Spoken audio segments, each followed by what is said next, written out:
Howdy, everybody. It's Darius Dale here to present our Around the Horn for Saturday, October 16th, 2021.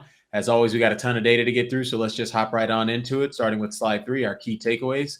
Looking at the short term, the setup heading into next week is decidedly mixed. Risk assets appear to have broadly finished the week in overbought territory, but that conclusion assumes a continuation of the legacy short-term volatility regime. We do not expect such a continuation and are keen to anchor on the more sanguine take on near-term upside potential provided by our bullish FAM's probable range scenario analysis in the S&P 500 and the WTI crude oil. Counterbalancing that is the fact that the Bloomberg Dollar Index is practically oversold heading into next week. A bounce would likely catalyze swift corrections in stocks, commodities, and crypto, given the pervasive implied volatility discounts that have emerged across many of the risk assets featured in our crowding analysis. With respect to the medium term for you longer term asset allocators out there, bullish, obviously, just resoundingly bullish.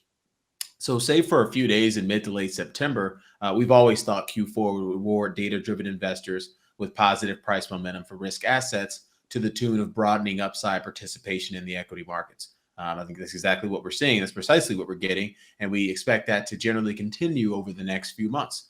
Key downside risks remain, namely the speed of energy price appreciation and supply chain disruptions. But with 41 of the S&P 500 constituents who've reported Q3 earnings thus far beating analyst estimates by an average of 14%, we believe supply chain issues may be overblown at the current juncture. That said, they will really start to matter once underlying consumer and business demand starts to slow again on the other side of the anticipated post-Delta bounce in economic activity. Lastly, with our portfolio construction, no changes. We had a decision to make last week upon the advent of quite a few bearish FAMS readings in our long positions, and also a bearish FAMS reading in the S&P 500 itself. We were rewarded for our patience quite handedly this week, quite a week for Grid Zero, but that patience itself was part of the process. It was derived from our forward-looking views, our bottom-up macro regime views, which anticipate, a potential sequence of reflation, bottom-up macro regime reflation in Q4. So with that, getting into the portfolio construction here on slide 4, no change. I like when it's no change. That means it's working. Slide 5. This is something that's an interesting dynamic. So expectations of prudent monetary policy are being rewarded by asset markets for now. What I mean by expectations of prudent monetary policy, this blue line here, this is the 90-day, this is the euro-dollar calendar spread for 2022. That basically we moved from pricing in one rate hike, maybe one rate hike, to definitely two in a matter of a couple of weeks. And we're borrowing it, the black line, from 2024. And the fact that we're borrowing it from 2024 means that the markets are effectively saying that the policy tightening cycle with respect to the Fed funds rate, whenever it does begin, it's going to begin sooner. And ultimately, we're not going to get to the same terminal destination with respect to the longer term outlook of the policy tightening cycle. So that's given some relief to longer term bonds, longer term interest rates. At the 30-year Treasury yield there. The purple line has come down quite a bit in recent days. That dynamic is consistent with market history. So everyone's like, oh, but policy tightening is bad, right? Well, no, not when the economy is in bottom-up macro regime reflation. And for those of you who are new, that means growth and inflation are accelerating at the same time, as we expect it to do here in Q4. And so you look at these back tests. I know these things are impossible to read, and I'm going to reformat these whenever I get some time, some bandwidth. But you see policy rate up R. That has a annualized expected return of plus 10% on a monthly basis, monthly annualized returns. You got a 60 plus 62% positive ratio. You got a 11% volatility. Those are good back test statistics. And what are we looking at in terms of our in size here? In size of 21. So I mean that's a pretty meaningful sample with respect to our trailing 25-year back test of sequencing market data across returns, percent positive ratios, volatility, covariance, all the stuff that the pros are looking at on a day-to-day basis, and we're bringing it right to your doorstep here. Slide 7. Mike Wilson, I have a ton of respect for him, a competitor, one of the most formidable competitors. I actually think he's the best equity strategist on Wall Street, but even he walked back his views in terms of anticipating a near-term 10 to 20% correction in the S&P 500. I think he took his eyes, he was sort of citing a lot of the same dynamics I think most investors are concerned about right now, potentially namely stagflation and supply chain disruptions. But what really happened, I believe, is he took his eyes off the 1,000-pound gorilla in the room, and the 1,000-pound gorilla room is something I've been talking about all summer. or all the way into the fall here is this net liquidity line.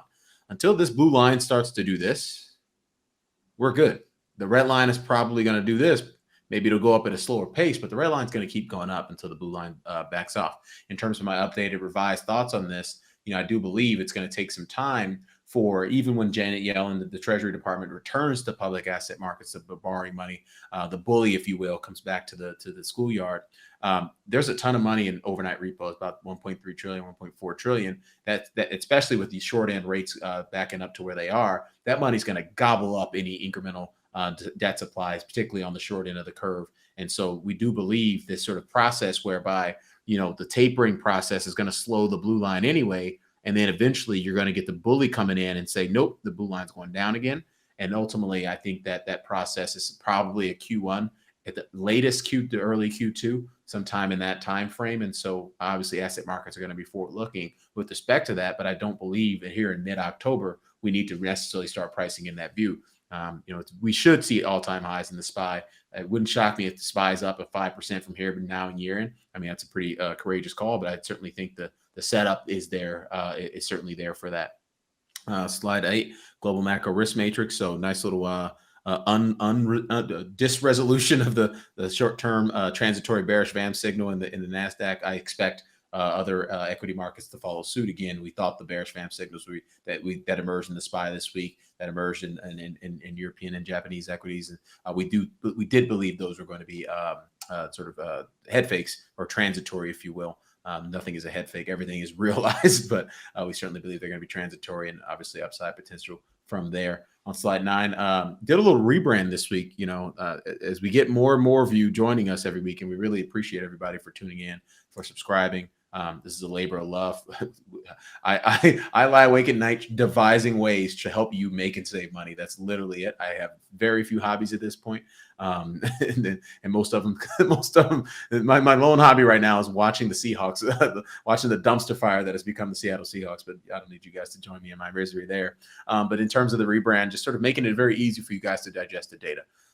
Some of confirming markets. When you see a number here, inflation is 15, that means 15 of the markets in this table are saying, hey, I think inflation is the dominant market regime. And so, that's why inflation, its share of those total confirming markets, this total sum here, the share is your what we used to call our market regime probability, but who cares what the nomenclature is? It's just that inflation is being confirmed by the highest share of markets. And therefore it is the dominant market regime, which we slow here on slide 10. It's still red. As I mentioned, as you can see, the volatility really picked up during the red bars, as it typically does. You get blue and red in this chart here. This is the whole point of now casting the market regime process and using forward-looking asset market data information, sequencing that through a lens of our volatility adjusted momentum signal, and ultimately having it tell you in real time what regime it's transitioning to. And it transitioned to inflation earlier a couple of months ago, and obviously we've seen nothing but real volatility since. I say that to say this: I ultimately believe we never really got CACRI into this danger zone ahead of that, and so ultimately what I believe is likely to happen is this will transition it'll give way to reflation becoming the dominant market regime in short order. And I do believe the reflation trade could certainly persist between now and year and end, potentially well into January. We've seen this movie 2 times before.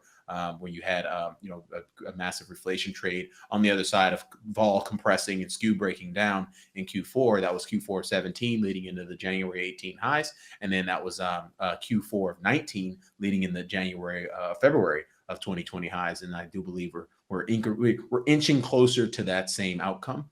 If only because you're getting a lot of confirmation from other risk assets like Bitcoin, which has survived a litany of headwinds this year and is now kind of making is rewarding investors like us for believing in that particular asset. On slide 11 here, looking at our positioning CFTC data, the lone call out is this 2.2 sigma delta, month over month delta in the S&P 500. Historically, that's had a positive. That's meant on average, the mean 1 month forward price momentum in the underlying asset is 3.1%. So if the stock market's up 3.1% a month from now, you've heard it here first. And so that obviously has a pretty meaningful impact in terms of the positions in the portfolio construction. Remember, we went to balanced. We didn't want to go straight to all cyclicals because, as we learned this week, all cyclicals stopped outperforming. How many of you sort of said, "Oh, that's balance stuff is stupid," and let's see, I think he's being lazy and bored. No, there was a reason we went to balance, and the reason we went to balance is because the bottom up macro regime conditional probabilities for realizing the four outcomes in Q4 was actually quite that distribution was quite flat. I mean, it's the first time the distribution has been quite fat in many years. And so the reaction, we did what we thought would be the most prudent exercise, which is allocate to a balanced recovery in the stock market, as opposed to trying to rifle shot, things without the context of understanding the probabilities therein. And so that, I think I think we were rewarded for that this week, and I expect us to continue to get rewarded for that over the next few months. Looking at our crowding analysis here, on the macro side of things, we got somewhat of a vulnerable setup heading into next week. You got obviously a deep discount on the SPY. You got risk assets, so U.S. equities -2% on balance, risk assets 0%, global equities 0% as well. So clearly, the market is not worried; is increasingly taking a sanguine take, and I believe that's the appropriate take. Right? It's sanguine, being sanguine. If you're talking about growth accelerating and massive fiscal monetary liquidity, or really net liquidity is what I'm really trying to say, that's a positive setup. But the reality is, in terms of the very short term, it's not necessarily saying, oh my God, you got to be, two-handed, diamond-handed buying of things. If anything, you could start to prune a little bit at the margins. Looking at this from a micro perspective, putting all the different dots in there, you see this market is getting increasingly nervous and expecting corrections in pure reflation trades. This is the kind of stuff that tells you you're going to get higher highs in things like crude oil and ag and small cap value, regional banks, commodities, energy. Those are the kind of signals you really want to see if you're buying dips and things. Now, you might not necessarily get that heading into next week, just given where a lot of these things are in their respective probable ranges. But certainly, this is what you love to see. Again, it's not that this is bearish. It's just not as positive as this. You love to be, when you're long something, you want it to be high on this chart. When you want to short something, you want it to be low on this chart. You want to imply vol discount if you're shorting things. You want to imply vol premium if you're long things. Further out you get towards here, the more bullish. The further you get toward here, the more bearish. So that's how to interpret this analysis. Slide 13. If you look at sort of where the deepest implied vol discounts are really coalescing and aggregating themselves, it's in sort of your FANG type names, and obviously the market is effectively betting on some sort of gangbuster FANG type earnings. If you look at where the implied vol discounts mean the market is not scared, the market is not willing to pay for immediate term put protection, and this is obviously pretty critical because we are in earnings season. So they're expecting that. They're probably going to get it. As I mentioned, the beat rate for S&P 500 constituents that have reported thus far is 14%. That's pretty meaningful. Looking at dispersion, we're still resoundingly pro-cyclical. If you look at the composition of the upper quintile relative to the composition of the lower quintile, you're still talking about 80, anywhere between 70 to 80% of the constituents in the upper quintile are very pro-cyclical financials, consumer discretionary, high debt value, You look at the lower quintile, it's, mega cap tech, that's pro-cyclical. But low beta, utilities, low beta, comm services, healthcare, Facebook, mega cap tech, it's still resoundingly pro-cyclical. But the reality is, at some point, all these bars are going to be facing that way. I don't know when that's going to occur, but you're going to have these bars further out, and these bars will be facing that way. And that's how you get a broadening risk rally. This is something we've been talking about for months now. Skipping ahead to chopping of the wood. And so I mentioned earlier that, a lot of stuff looks like it's overbought. And that's a function, again, our VAMS process, the volatility adjusted momentum signal, is intricately linked to the probable range process. When it's bearish VAMS, you have a skew downside in the probable range. When it's bullish VAMS, you have a skew upside in the probable range process. And so that's something to keep in mind in terms of this analysis that we're looking at here. So right now it's telling you the S&P 500 is grossly overbought. It's grossly overbought in terms of, if you maintain this bearish VAMS state. Well, I went in and I just manually made it bullish VAMS and said, okay, where's the upside in the probable range in that scenario? And it's actually, you got about 1.6% upside heading into next week in that context. If I manually transition that back to a bullish VAMS state, which, by the way, if you maintain the prices that we have now and the VIX maintains its level that it has now, or at least doesn't go back above 20, then we will go back to a bullish VAMP state in terms of the process. It's just the smoothing mechanism is going to take a few days, maybe a week to get back to that. If we stay above those, stay above that on price and stay below the signal line on volatility. Same thing with oil here on slide 16. So, this is something that gnawing at me all week. I've been saying, hey, WTI and Brent's overbought, WTI and Brent's overbought. But, even I take my eye off the cover the ball sometimes, 1,000-pound gorilla sometimes. But the reality is this thing is neutral. And the thing and this exposure being neutral has or sort of taken out a little bit of upside in the upper boundary of the probable range. Well, when I manually adjust it to bullish, we do have about 2% upside to the upper boundary of the probable range. So again, the price and OVX are both in places that'll suggest this thing will return to bullish in short order. And so this is in terms of having a forward-looking view, in terms of being a human, right? We want to be humans in this seat. We don't want to be machines or automatons, because a machine or automaton will tell you to short it here and you miss out on here. The machine or automaton going back to here will tell you you're short selling here, and maybe it's up another 2 or 3% next week. So you do need to be able to use the math and the machine to allow you to make informed decisions. You need we're talking about the future. By definition, machines don't look backwards. They help you look forward with data and with analysis, but the reality is machines don't know the future any better than we do. We're just going to use them to augment our assessment of the changing probabilities of the future. On slide 17, looking at the US dollar, nearly oversold here. 10-year break even, definitely overbought. So I mentioned that in our macro minute on Friday. And by the way, thank you all for subscribing. To the extent you have not already subscribed to that, we definitely will, if you want those alerts in real time, because sometimes I forget to tweet them out in real time as I'm writing on the note, working on the note in the morning. But if you want those in real time, just definitely subscribe to the YouTube channel. We appreciate that. Appreciate you. Getting back to here. So this is a interesting setup heading into next week. You got dollar oversold, inflation expectations broadly generally overbought, and this is bullish, fam. So it's telling you that this is legit overbought signal. On slide 18, nominal 10-year not actionable, bullish, fams. High yield OAS not actionable. Looking at the high beta, low beta ratio. Got to change the color for that. That's actually bullish, fam. So ignore that color. Small cap. Sorry. The worst thing I can do all this math, but I can't do color coding. DD, figure it out. Figure it out. LOL. No, but anyway, so the key takeaway here is this bullish FAMS is telling you that the market is rotating pro-cyclically. We have an oversold in small caps, mega caps. So for those of you who do want to take a little bit more risk than our broadening equity upside participation view, definitely rotate there from a near-term perspective. Value to growth ratio, that's oversold as well. Again, you could have said, I'm going all value right here at the chart. I'm buying all value. It's pure reflation. I'm buying all small caps. And guess what? Guess what recovered? NASDAQ, mega cap tech. Those types of exposure started to work. And again, this is the whole point of having a balanced portfolio construction that acknowledges the fact that we could have these back and forth weeks where small caps and high beta and value are working, and then a week where mega caps and growth and low beta are working. This is the name of the game. You're going to have to deal with that, in terms of not wanting to tilt, or we're going to have to deal with the fact that the distribution of probable outcomes economically is fairly flat. And as long as it remains fairly flat, you're going to have a good knife fight between sector and style factor leadership. Although I think, generally speaking, pro-cyclical exposures will outperform, as they generally do when the market is rising. That tends to be the case. Kind of skipping ahead here, looking into the chopping the wood of the positions. Brent crude oil. So when you see FO here, this is, if I say FO, is go back to the S&P 500 probable range of AMS analysis that I highlighted.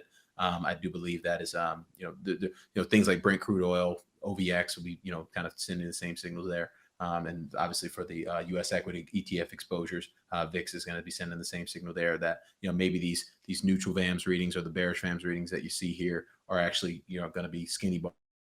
You'll transition to something a little bit more positive and give you some upside skew in these probable ranges. So that's what I mean by faux when you see that. But defensives are actually overbought. Ethereum, not actionable, kind of middle of its probable range. Faux overbought for EUSA. Didn't do the same analysis with the Eurozone. So this to me looks a little suspicious, but it may be the case that they're all about to do this. I mean, who knows? All we know is stuff going this way. Everything going this way on the chart is our estimation of the future.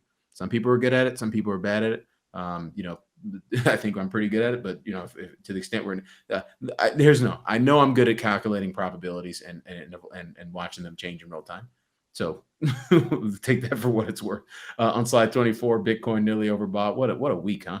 I mean, geez, Louise, right off the lower boundary of the probable range straight to the upper boundary of the probable range. One thing I'll call out on Bitcoin, this thing loves to hug the upper boundary of its probable range. The mean 5-day forward percentage change when it violates the upside of its probable range is actually 3% to the upside. So, when this thing starts to go, it's positively correlated to its own volatility. When it starts to go, it starts to go. So just keep in mind, if you have not allocated yet, I mean, you might not get another, all the way back to the lower boundary of the probable range. We've seen plenty of movies, 2017, obviously, late 2020 into this year, where you just don't get a chance to get in. And so that's not me telling you to chase. If you missed it, we've obviously put this on a couple months ago, and so if you weren't in it, that it is what it is. But we obviously think it's going to continue to make higher highs over the intermediate term. So there is an opportunity there. Sometimes you got to buy high and sell higher. On slide 25, mega cap growth overbought signal. Same thing with the Nasdaq, the Qs. Same thing on slide 26 here. RSP, gasoline. The same signal with the OVX. OVX is at 34. It's 36 is the signal line, but it needs to take a few days to sort of for the smoothing mechanism to price it in, to price that breakdown in volatility. And on slide 27, nat gas nearly oversold. Great opportunity to load up on there if you have not already. The inverse is true for uranium. Overbought. Slide 28, another full overbought signal in WTI. Same thing with VTI. Slide 29 here, looking at extended duration treasuries, they're nearly overbought, so be careful there. High yield credit not actionable. J and K not actionable. Tips overbought, very overbought. And then lastly here on 20-year treasuries nearly overbought. And then as I mentioned earlier, dollars oversold, nearly oversold heading into next week. So with that, a lot of data to get through. Again, as I mentioned, I appreciate you guys. It's been an excellent, fun journey. I look forward to many more weeks sitting in this chair in front of you guys. Thank you so much. Have a great weekend.